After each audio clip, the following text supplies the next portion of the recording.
Hey guys, it's Jeannie here. I want to go ahead and do this quick video. I just want to go ahead and start a new playlist, a new series, or whatever you want to call it.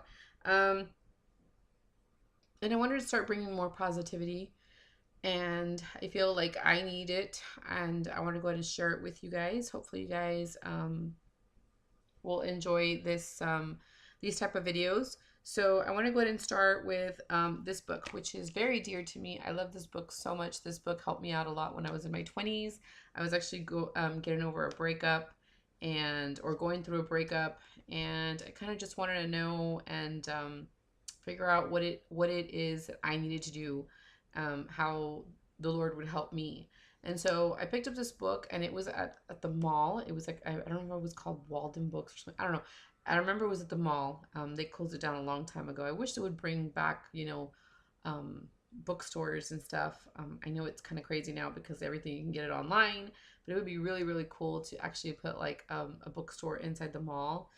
I used to love to do that. I know I was probably one of those weird ones that, on a Friday night, instead of going out, I would be at the bookstore picking up a self help book. So I'm very into self help books. I also wanted to, go into psychology and stuff. I mean, I just love things that, how to like figure people out. And I love helping people. I love bringing out the best in them. I love trying to help people out through their problems and stuff. So, I mean, sometimes I can't even deal with my own problems, but I feel like I can fix other people's problems more than I can fix my own, which is really, really weird. But anyway, so I want to go ahead and start with reading this book, which is God Will Make a Way, and it's by Dr. Henry Cloud and Dr. John Townsend.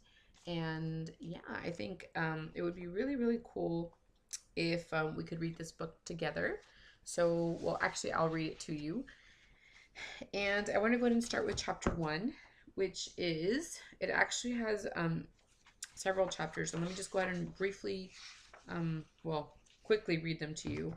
So, okay, so part one would be principles of the way. So it's principle one is begin your journey with God.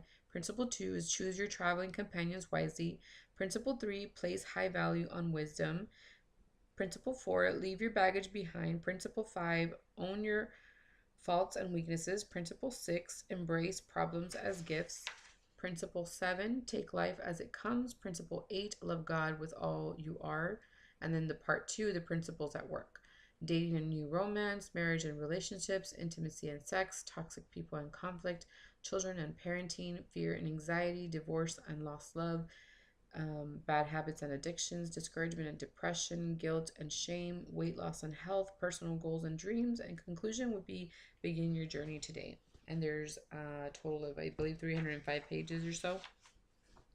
So we're going to go ahead and start with this one, which is We All Need a Way, which is, we're going to start with that one. And I'm going to try to read as quickly as I can. Um, so just to kind of briefly tell you the first part, because I want to start reading the most important part. Um, there was this man who was, wait, hold on. No, this is not chapter one. Hold on. Hold on. No. The principle one would be begin your journey with God. Sorry, guys. We're going to start with principle one, which is begin your journey with God. The other part was actually, about the author or whatever. Okay, so this is begin your journey with God, and this is okay.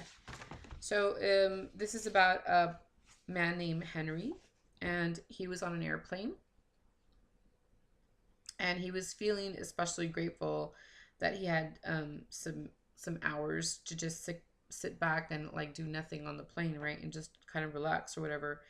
And he was hoping that he would get like a companion, like a flight, like somebody he could sit with in the plane that wouldn't really talk that much. But unfortunately, that's not what he got. He ended up with a man who wanted to talk, and so this is what happens between them. Okay, so he wants to start a conversation with Henry, and Henry's kind of like trying to give him like the shrug shoulder, kind of like just he doesn't really want to talk, and he ends up telling him something that normal normally would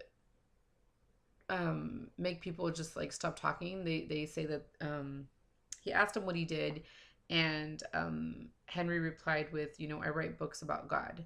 And he thought that that would be the end of the conversation, which is normally what really happens. When you start bringing up God, usually people don't, want to continue with that conversation. So that's what he thought. But this man actually wanted to continue the conversation, and he's like, "Oh, here we go." And so, okay, so this is where I'm going to start reading.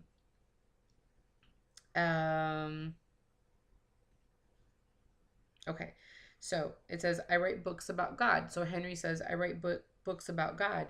And then he goes, there was a good chance he'd decide I was some sort of religious weirdo and make the move to another row himself. And then the man replies, and he says, oh, really? He said, seemed excited. That's great. Are you into God too? I asked. Oh, no, not me, he replied quickly. But I do place great value in it. In belief, I mean. I think belief is a really good thing. So that's what the man told him. I think belief is a really good thing. And then Henry felt a little bit intrigued. So he says, what do you mean by belief? Belief in what? And then, okay, I'm going to start reading from here, guys. So it says, well, God or anything else, he answered. I've noticed that when people believe in something, it seems to help them.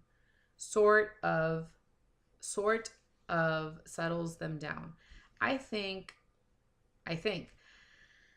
gives them a sense of purpose or something like that. And then he said, the thing that really grabbed me and got us started on a conversation that lasted the rest of the flight, I don't think it really matters what they believe in. Just the fact that they believe in something is what helps. You don't think it matters at all what it is people believe in? I pressed. No, I really don't. All that matters is that they believe. Actually, in one sense, what he said was true. Research and just common sense observation affirms that a person with a set of beliefs and a strong sense of faith is more grounded than a person who is perpetually confused and does not know what he or she believes in. But what I would assert to my traveling companion and to you as well is much better news than that. It is not that belief will make a way, it is that God will make a way. Belief or faith is a step of trust that we take from our side, connecting us to the real God who makes the way. You may recall the story of Abraham from the Bible. We're told that he had no idea where he was headed, but he believed that God knew. He didn't just believe in belief and head out across a desert, leaving all that was familiar to go to some distant land of promise in some attempt to keep the faith. No, it was much more personal than that, and with a much more specific design. Abraham believed or trusted in a God who knew exactly where he was taking him and who was more than able to lead.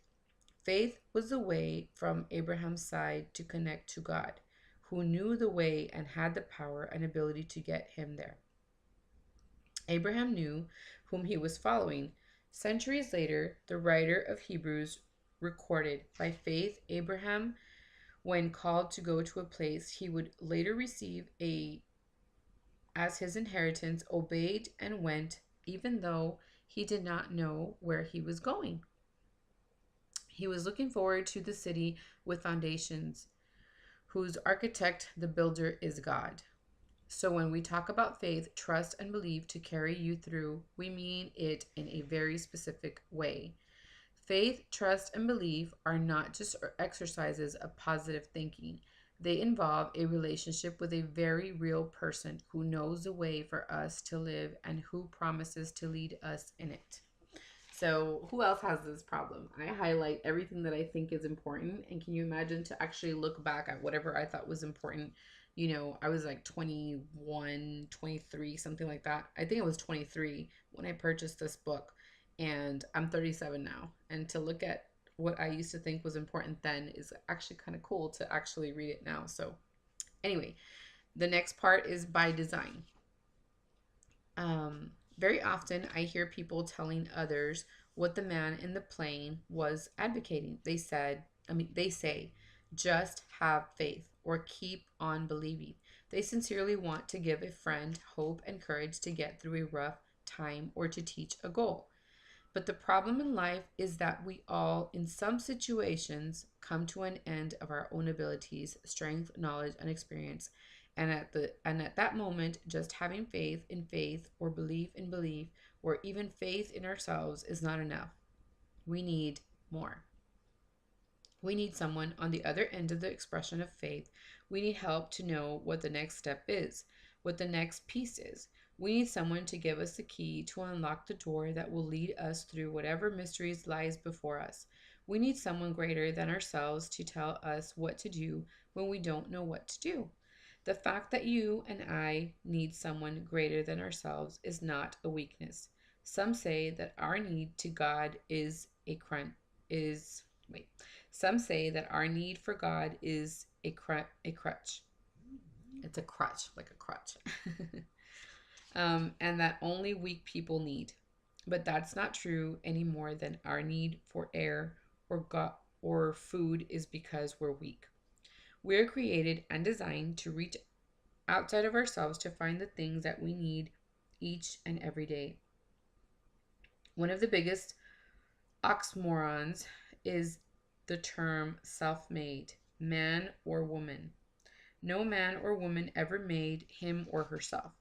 The psalmist understood this when he wrote, "It is God who has made us, and not we ourselves." I also love what he goes on to say at the end of the verse. We are his people and the sheep of his pasture. Apparently, I think a lot of these, I thought that the next 2 pages were really important because I highlighted everything. Life is designed in a way that tells us we are not supposed to be able to make our own way. We did not make ourselves to begin with, nor did we design life and how it's supposed to work. So what I would say to my friend on the airplane is that it does matter what you believe. More specifically, it matters whom you believe in. Don't believe in faith. Instead, use your faith to believe in God.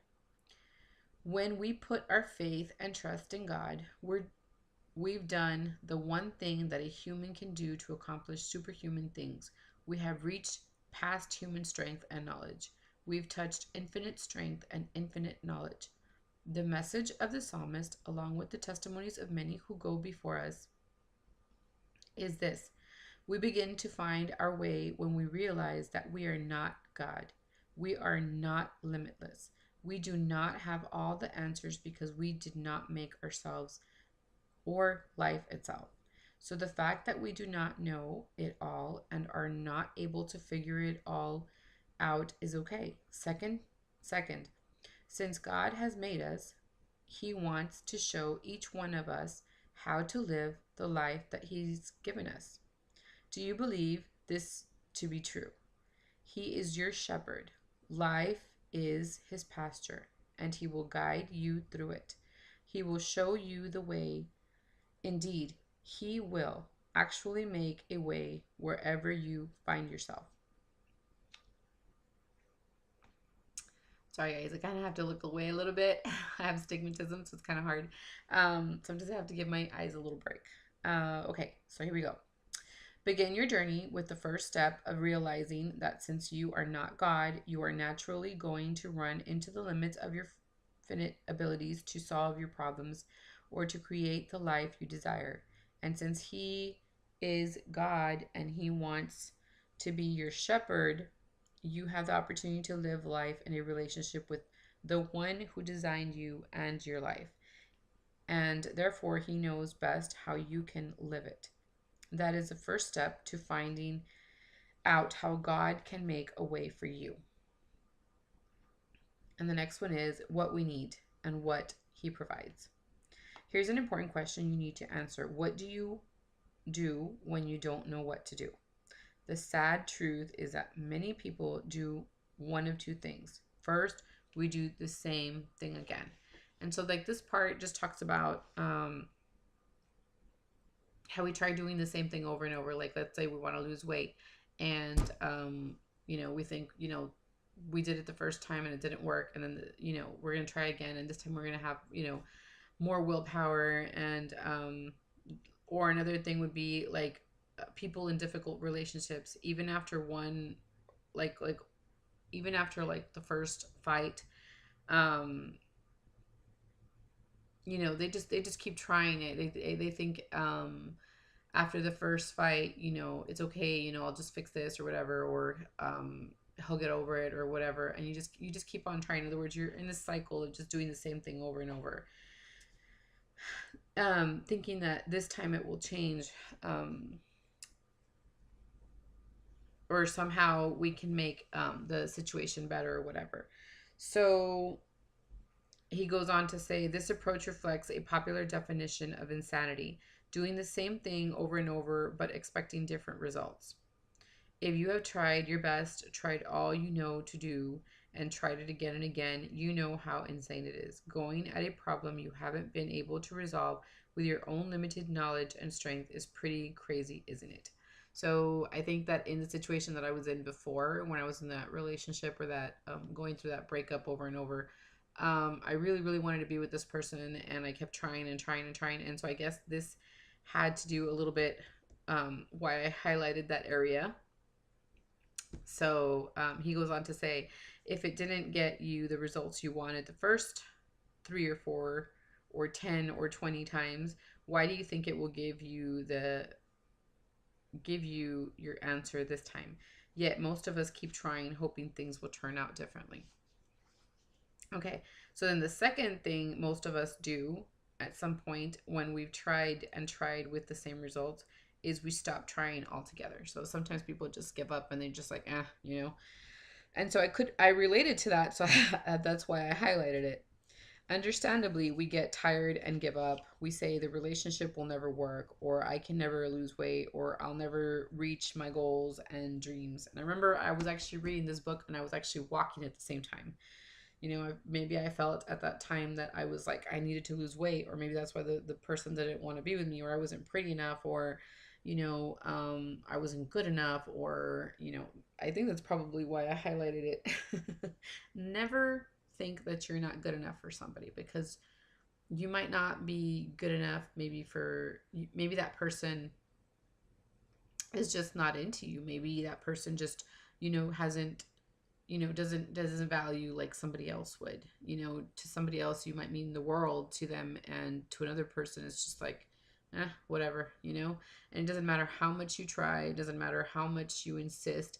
It's just it's not going to work out, and sometimes it's just God's plan. And I know this to be true because you can attempt and attempt and attempt to be with somebody, and that person is just not for you, and God knows exactly who he designed to be in your life. That's exactly what I feel is true. I can say that by experience. I know that the Lord knows what's best for each and every one of us. So I wish I could tell what I know now to my 20-year-old self back then. I would have, not had all that heartache and all that, I wouldn't have been so tortured. I would tell my younger self, to just let it go, But then if you let it go and I didn't go through the things that I went through, then I probably wouldn't have, I don't know, I probably wouldn't have been with the person that I am now. I think that experience brought me to where I am today, So I think the Lord, puts us in situations so that we know what we actually want. Okay, so, okay. He goes on to say, so the result of trying to do life within our own limitations of strength, knowledge, and resources is,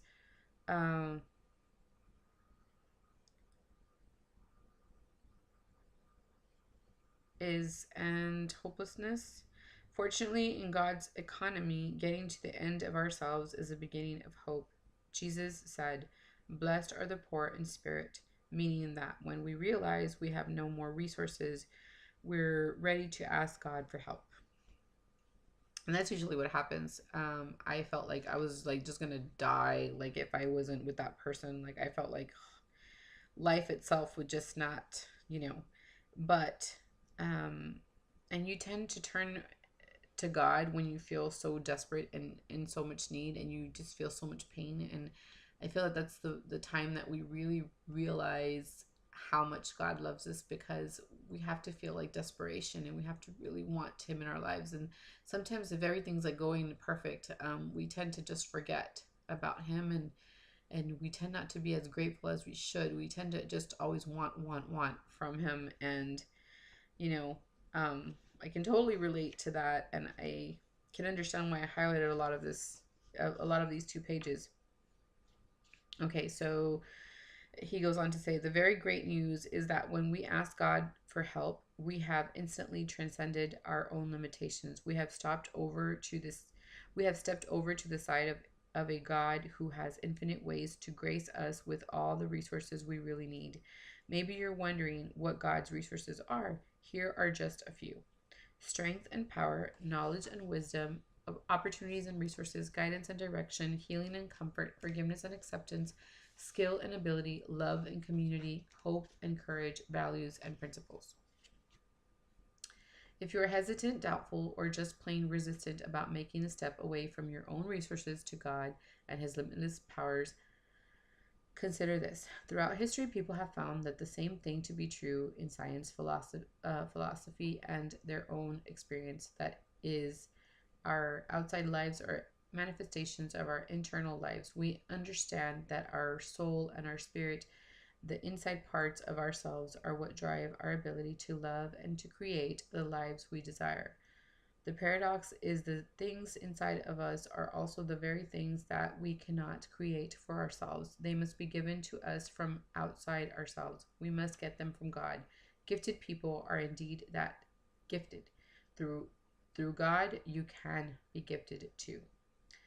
Here is the very heart of what we're saying in many different ways throughout this book. No matter what limitations or circumstances you find yourself up against in life, there is a God who can empower you and gift you to go past what you thought was possible. It may be to help you through a hard time, deal with a difficult relationship, or even to make a dream come true.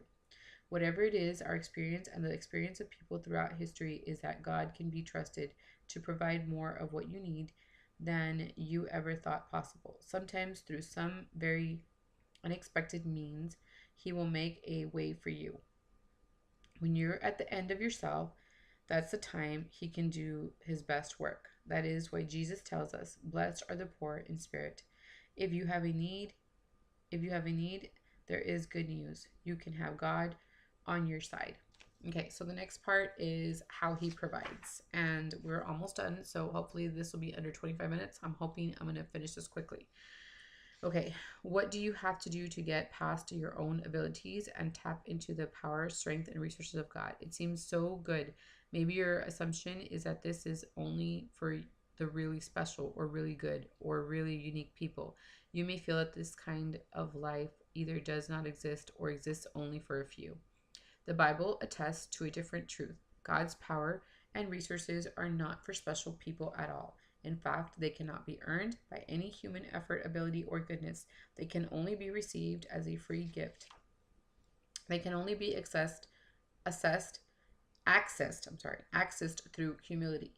That is, by realizing we are just humans in need of our creator. Throughout the Bible, God said one thing over and over: "Come to me and I will give to you." How does God give to us today? The same way he always has, by coming to us and asking us to come to him. As Jesus said, he stands at the door of our life and knocks, and if we let him into our hearts and into our daily needs, he will lead us to life in all his fullness. He seeks in all its fullness. He seeks us each and every day. All we have to do is say yes.